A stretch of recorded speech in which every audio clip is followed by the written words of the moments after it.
Hello, London. We are ready for your vote.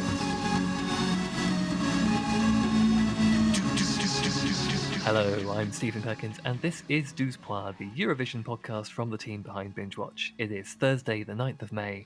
Semi-final 2 has just finished. Once again, it is quite late in the evening.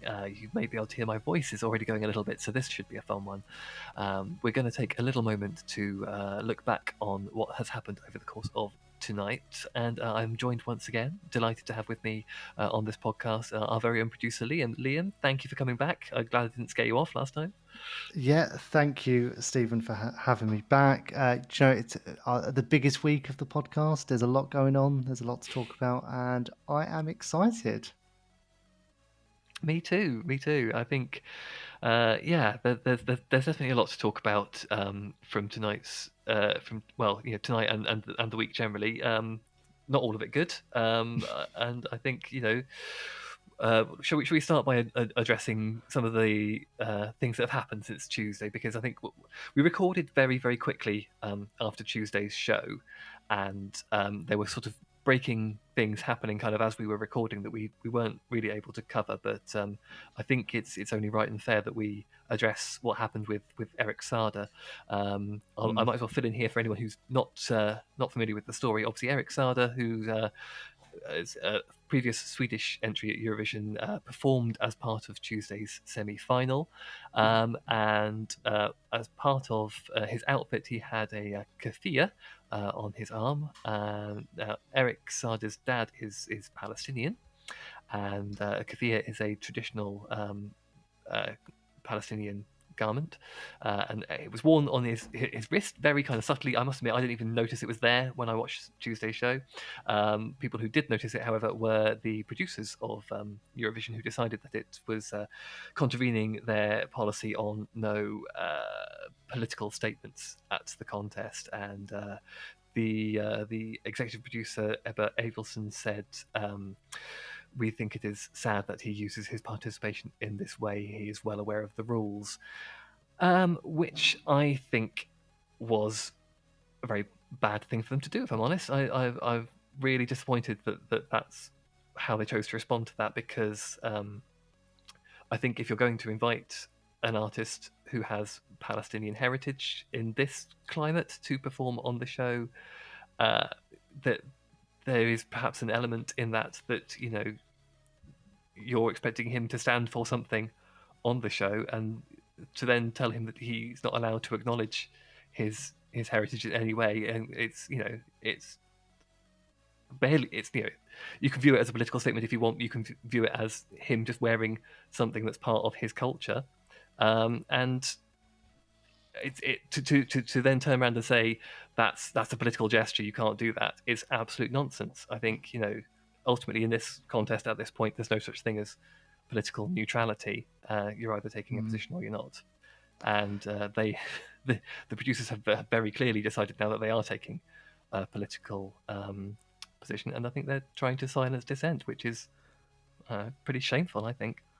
Yeah, I think that I think it's a tricky one, isn't it? It's a very awkward sort of line for them to walk from their perspective, thinking about the Eurovision organisers.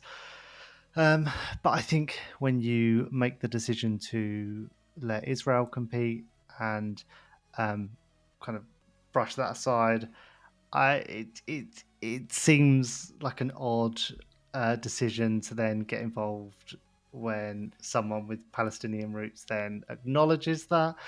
It's I feel like they've created a bit of a problem for themselves in their response to that. I agree. I think they've handled this really badly. I think they've created problems for themselves in so many places where they could have simply not have done. They could have, they could have allowed people some degree of free expression. I think if once you got to the point, as I say, of inviting Israel into the contest, then you have taken a political stance, whether you like it or not. Yeah. And so, if you want to say no pro-Palestine gestures, then I think you have to say no Israel at the contest. And I don't think you can have Israel at the contest and then say no pro-Palestine gestures, given that the pro-Palestine gesture was literally it was it was an item of clothing that had no writing on it, no message on it, nothing to that effect. And so if you're going to say that's a political gesture, then were Australia making a political gesture because they were wearing, they were paying tribute to Aboriginal roots? Where do we draw that line? I think that's it's not an answer that I can give you, but I'm very, very disappointed that the way that the organisers have chosen to handle this.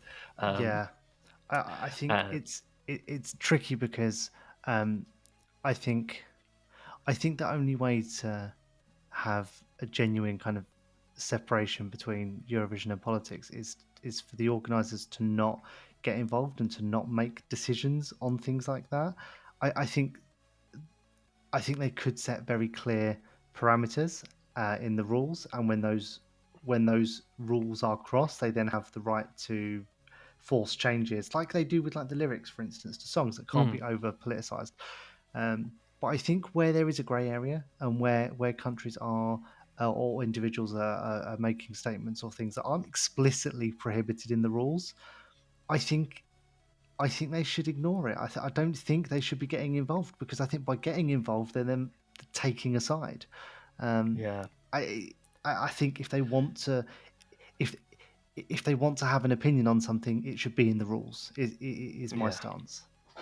I think there was definitely a cloud hanging over the semi-final tonight, I thought, because I think a lot of us were sort of we knew that Israel would be performing, and I think a lot of us were braced that something might happen during their performance.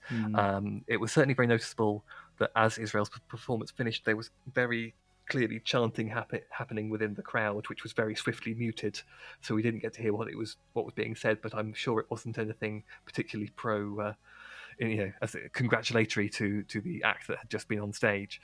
And we've said before on this podcast we're going to not address Israel on any kind of artistic level. We're not going to debate the merits of them being here on that. I sort of made my point clear that I don't think they should have been allowed to participate this year, and there's not a lot more I can say beyond that. But I've been very, very disappointed at how this has all been handled, and that it could have just been. I know that there's no easy way out of this, but so much of what's been badly handled that could have just been avoided if they'd made less awful decisions early on. Yeah, and it's kind of ironic, I guess, in that we kind of made the decision not to address anything to do with Israel. Now we kind of have to as well. But exactly. Hey. We've spent the first 7-8 minutes of this podcast talking about it.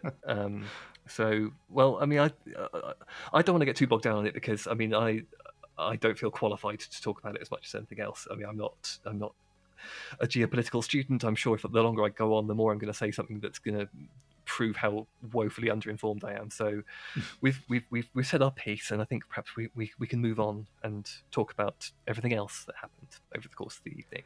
Yes, and tell me, Stephen, tell me what happened. I mean, let's start with the headlines. Who got through and who didn't. So who got through? I think a couple of surprises. The qualified countries in order of announcement were Latvia, Austria, Netherlands, Norway, Israel, Greece, Estonia, Switzerland, Georgia, and Armenia. So I think the big kind of shock non-qualifier out of the ones that we didn't make it through was Belgium. That one I think was kind of viewed as quite a contender, as recently as a few weeks ago. And as it was getting towards the last few, I was thinking perhaps Armenia hadn't got through or Georgia hadn't got through, because I thought would be very surprised if Belgium weren't going through. But I have to say, there was a lot from the reactions I saw, people were quite unimpressed with Belgium on the night, that his vocals weren't great, and the song kind of... A problem that I think several of the songs had this year actually is that they don't really get going until the last kind of 45 seconds. And Belgium was definitely one of those, and I think that hurt him, particularly because he was I think vote wise, in terms of what the song was doing, the sort of performer was on very, very similar ground to Switzerland, and Switzerland was just doing all of it so much better. So I think that probably didn't help them either. But yeah, was genuinely surprised not that they didn't get through, because I would have had them as kind of one of my locks. I think sort of, if you'd asked me 3-4 hours ago, I would have been like Belgium sailing through, definitely in the final, no question. But So I think perhaps that you've kind of sort of hit the crux of the issue for Belgium. Really, is that if there's those sorts of similarities to Switzerland, who are themselves one of the favourites for the whole competition, um, they it could be creating this sort of choice between in viewers' minds. If they like those kinds of songs, and you've got two options here between like Belgium or Switzerland, who's going to get their vote? Probably Switzerland, because overall it's a better song, better performance. And in that sense, that's probably where Belgium lost a lot of votes.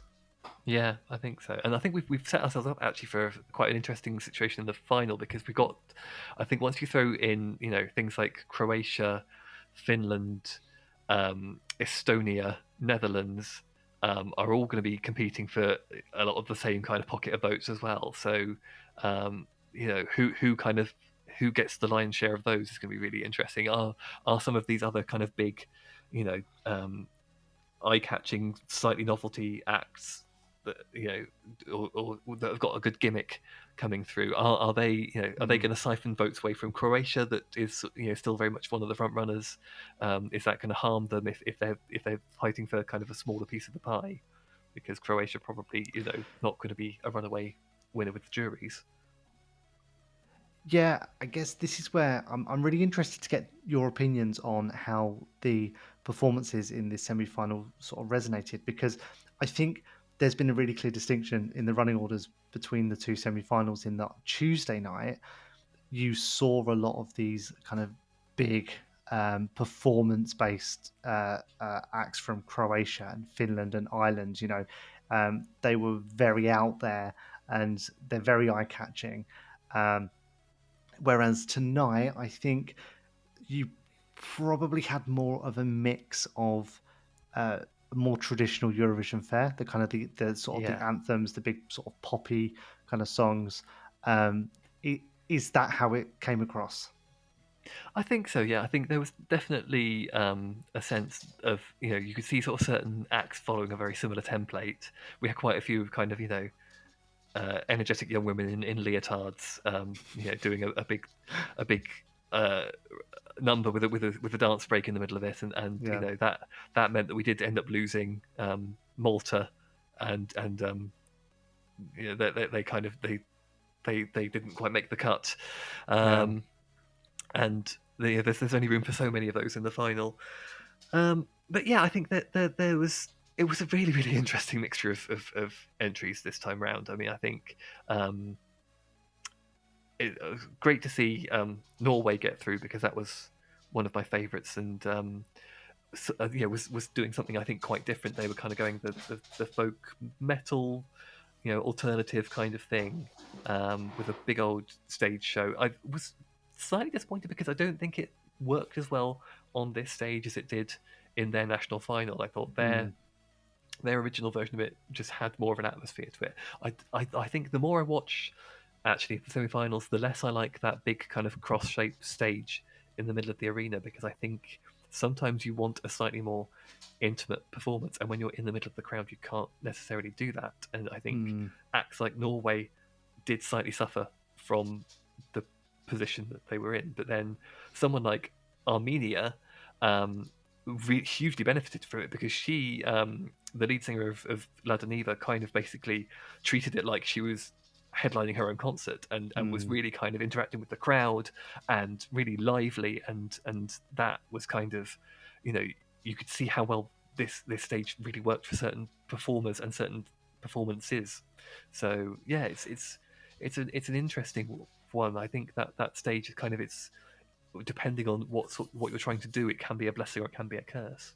Yeah, and we were talking on Tuesday about just how cool it was that the stage kind of opened up at the back to reveal the green room. But I think on the whole, when you look at the setup of the stage and the slightly unique kind of cross shape of the stage as well, it looks quite limiting compared to previous years, where we've seen the last few years they've really focused on creating this sort of almost a blank canvas, and where performers have almost unlimited options creatively in terms of how they perform and what they do with that space. It feels like this year there are more physical limitations because of the shape of the stage and because it just feels a bit more traditional. It when you look at the arena, it looks like you're just going to quite a normal sort of concert, Yeah, and I it think that's just fair. Yeah. yeah, it just I wonder if some acts are just struggling to sort of deal with that.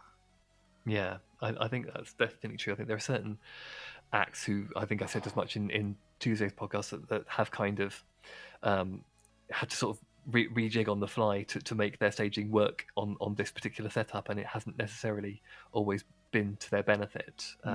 Which yeah, which is a shame for someone. But then I guess that's just how it works at Eurovision. You've got to kind of work with what you're given on the Yeah. night, and yeah, I'm not saying that the stage is awful and it's ruining everything, but there have just been certain ones where I've just been sat there watching, going, this performance would have worked much better on like last year's stage, and they could have really done something with it, but because they've got this kind of cross and this audience all around them, it's just not quite where it needs to be.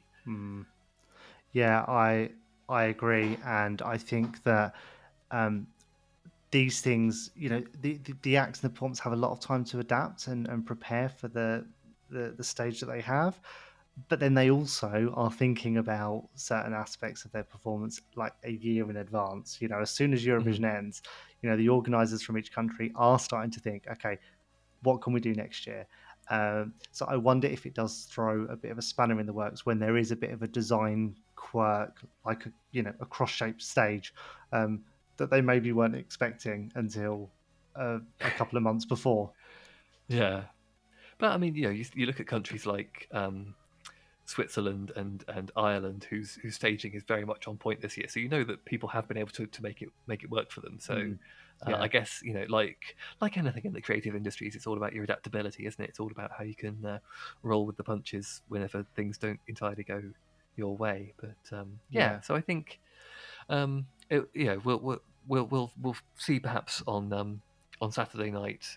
We've got kind of the best, in theory, in inverted commas, like the best of the contenders have made it through, and the ones who perhaps made the best use of the staging that they've got.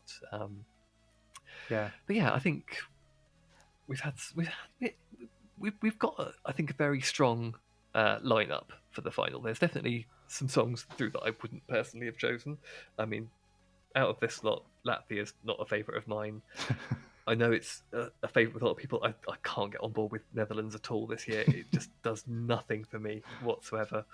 But otherwise, I don't mind the Netherlands actually. I'm on board with that.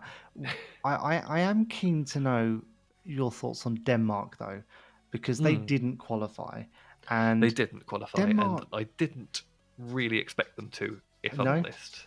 No, because they've struggled for a while now, and I liked the song. I really liked the performer. But I was just watching it, going, this is definitely the more competitive of the two semi-finals, and this the whole product here doesn't feel like it's strong enough to qualify.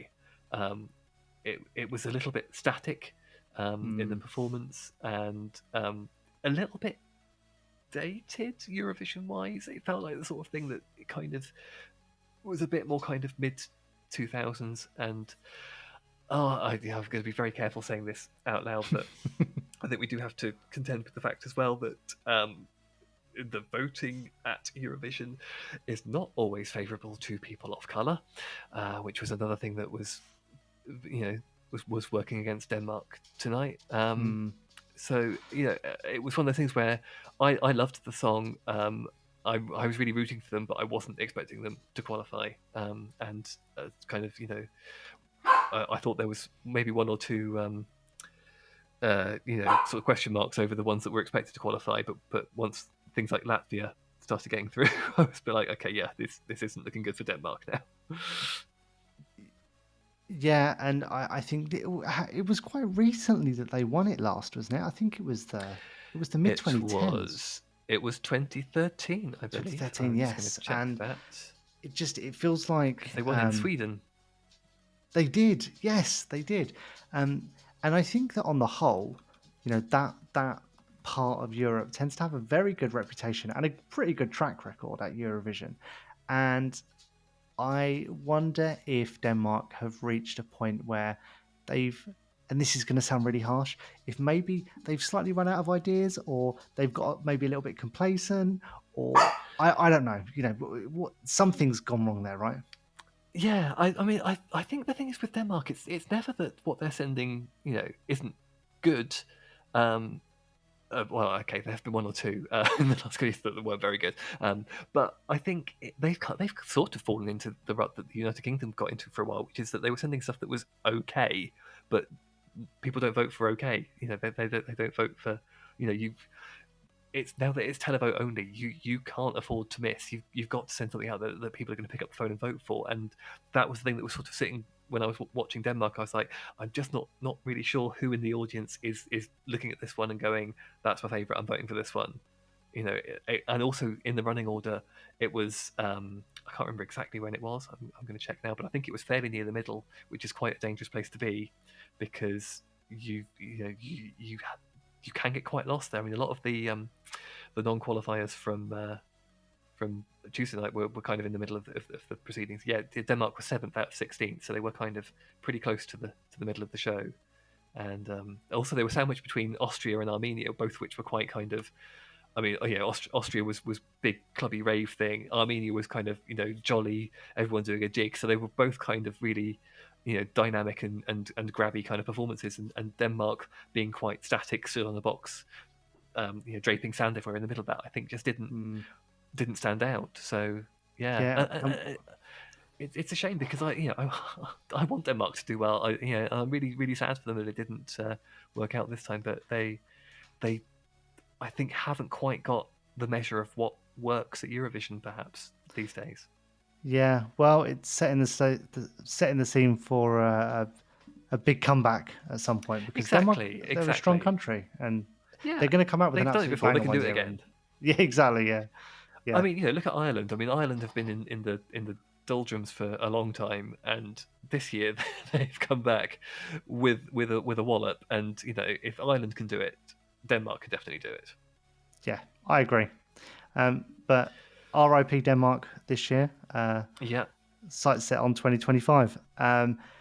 In terms of like the rest of the semi-final tonight, we talked a little bit about the hosts. I personally, from what I saw on Tuesday, thought they did a really good job. But obviously, they have a couple of times to refine that and sort of get ready for the final. How are they coming along after tonight? Good. I think Marlin, bless her, I think is still not entirely comfortable, particularly when she's not stood next to Petra. There was a slightly unfortunate bit in tonight's show where she had to. They were doing like a gag reveal where she was doing the kind of the Finland themed thong, and she kind of fumbled her lines, which was a bad time to do that when you're trying to do a punchline. But then, again, I feel like there was probably extra nerves in the air tonight because of what was happening in tonight's show. Hopefully Saturday, that now that they've got 2 under their belt, I think she might be a bit more relaxed. But I think generally you've got Petra Mida there, who is just is Eurovision royalty for a reason, and she was. Front and center of the musical number We Just Love Eurovision Too Much, which was absolutely glorious stuff. I mean, they were really, they brought Charlotte Pirelli out for it, they brought Linda Woodruff, they were Moomins, Kari R came back in the middle of it. It was brilliantly Swedish in that it was kind of self-promoting while gently self-mocking at the same time. And that's the sort of thing that that when Sweden are hosting Eurovision, that's the sort of thing they just do so well.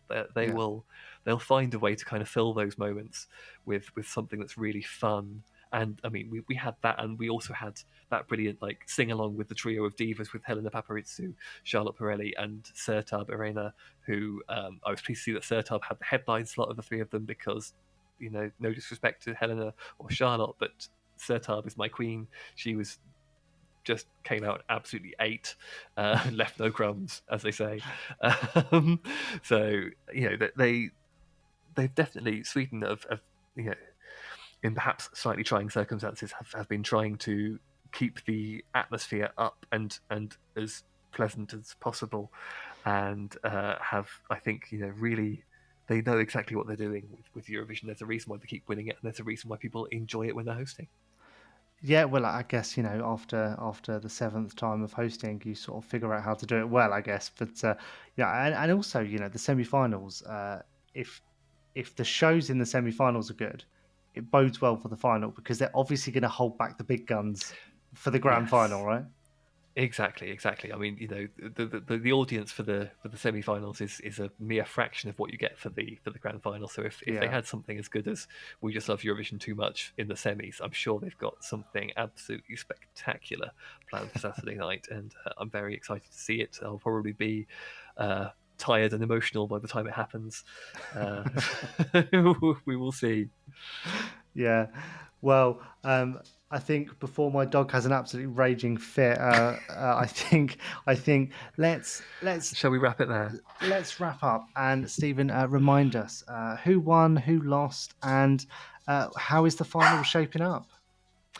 So yes, just to wrap up, the qualifiers from this round were Latvia, Austria, Netherlands, Norway, Israel, Greece, Estonia, Switzerland, Georgia, and Armenia, which left Belgium, Malta, Czechia, Denmark, San Marino, and Albania as the non-qualifiers this year. I think we're shaping up for a pretty strong final. We will do perhaps a little sneaky preview ahead of the final, a very quick one where we'll just quickly chat through what's ahead and where everyone has ended up in the running order and what that might mean for everybody.